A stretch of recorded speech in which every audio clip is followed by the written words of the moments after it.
Hola a todos los y las estudiantes del tercero de secundaria. Hoy nos vamos a meter de lleno en un mes que de verdad lo cambió todo, septiembre de 1810.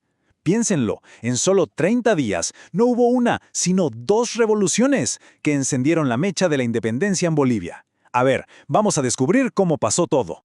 Esa es la pregunta del millón, ¿no? ¿Qué tenía ese mes? ¿Cómo es que todo explotó justo ahí? Vamos a investigar cómo dos levantamientos con apenas unos días de diferencia prendieron esa llama de la independencia en lugares súper distintos del país. Bien, esta es nuestra hoja de ruta. Primero, vamos a entender el ambiente de la época. Después, nos vamos a Cochabamba para ver la chispa que empezó todo y cómo Sueco llegó hasta Santa Cruz. Luego, las comparamos, vemos qué tenían en común y, lo más importante, por qué nos debería importar hoy. ¡Arranquemos! Ok, para entender la explosión, primero tenemos que sentir la tensión que había en el aire.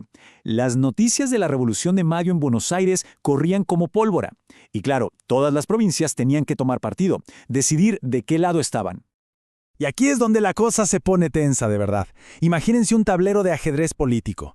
La audiencia de Charcas, o sea, lo que hoy es Bolivia, hace una jugada radical. Decide darle la espalda a Buenos Aires, que era el epicentro de la revolución, y se alía con el Virreinato del Perú, el bastión del poder español. ¡Uf, qué decisión! Era básicamente decirle a tus vecinos, no estamos con ustedes, y ponerse del lado del poder de siempre. El ambiente se podía cortar con un cuchillo. Estaba todo listo para que algo estallara. Y bueno, esto nos lleva directo a nuestro primer gran momento, la revolución del 14 de septiembre de 1810 en Cochabamba. El descontento en el valle estaba a punto de reventar. Solo necesitaba una pequeña excusa, una chispa. Y esta fue la chispa que encendió la pradera. Las autoridades realistas ordenan a los soldados de Cochabamba que marchen para pelear en contra del ejército libertador que venía de Buenos Aires. Para los cochabambinos esto fue una traición. Les estaban pidiendo que lucharan contra gente que ellos veían como hermanos en la misma causa. Y lo que pasa después es, ¡wow!, un verdadero efecto dominó. ¿Obedecer la orden? Para nada. Las tropas cochabambinas se rebelan, desiertan en masa, regresan a su ciudad y, para el 14 de septiembre, la plaza principal es un mar de gente, totalmente encendida. Se arma un cabildo abierto, sacan al gobernador español y nombran a uno de los suyos, un patriota. En poquísimos días, la revolución ya era un hecho.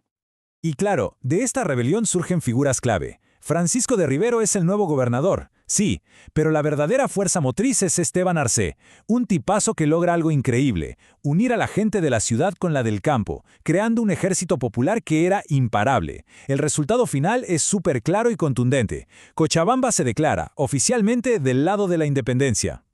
Y mientras Cochabamba estaba en plena celebración, la noticia volaba. El eco de esta revolución iba a tardar solo 10 días en cruzar el territorio y provocar otra explosión en los llanos orientales. Ahora sí, pasemos a la segunda parte de esta historia increíble, la revolución del 24 de septiembre de 1810 en Santa Cruz. Aquí el escenario era un poco distinto, pero el sentimiento era exactamente el mismo. A ver, en Santa Cruz la situación era particular. La ciudad estaba como en un limbo, casi sin autoridades. Imaginen una clase sin profesor, ¿no? Un vacío de poder total. Y esto creó la oportunidad perfecta para que las ideas revolucionarias, que venían con el viento desde Cochabamba, encontraran tierra fértil.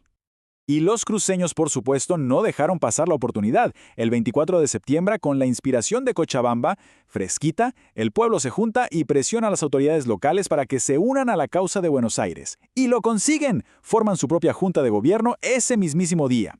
Ojo, los realistas retomaron el control un año después, pero ya era tarde. La semilla de la libertad ya estaba plantada. Entonces, a ver, tenemos dos levantamientos en dos regiones súper diferentes. ¿Qué tenían en común y qué no? Vamos a ver cómo estas dos historias se conectan. Miren esta tabla, que lo resume todo perfecto. Vemos que las chispas que iniciaron todo fueron distintas. En Cocha, una orden militar que no gustó nada.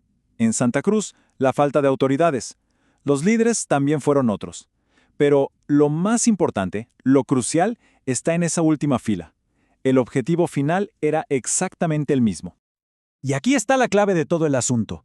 Daba igual si estaban en los valles o en los llanos. No importaban las diferencias locales. Ambos movimientos compartían un único y gran sueño: decirle adiós al poder colonial y unirse a esa tremenda corriente libertadora que estaba naciendo en el sur del continente. Bueno, y después de todo este torbellino, ¿qué nos queda? ¿Por qué es tan importante que hoy recordemos estos eventos? El legado que nos dejaron es gigante. Septiembre de 1810 demostró que las ganas de ser libres no era algo de una sola ciudad, sino un sentimiento que ardía en todo el territorio. Fue la prueba de que valles y llanos podían unirse por una misma causa, dándole un empujón clave al largo y difícil camino hacia la independencia de Bolivia. Y esto nos deja con una pregunta para que la pensemos. El coraje de esa gente en Cochabamba y Santa Cruz que se animó a desafiar a un imperio es parte de lo que somos, de nuestro ADN. Entonces, la pregunta queda flotando. ¿Dónde vemos ese espíritu rebelde y esas ganas de unidad en la Bolivia que vivimos hoy? Muchísimas gracias por acompañarme en este viaje al pasado, estudiantes del tercero de secundaria. Nos vemos en la próxima.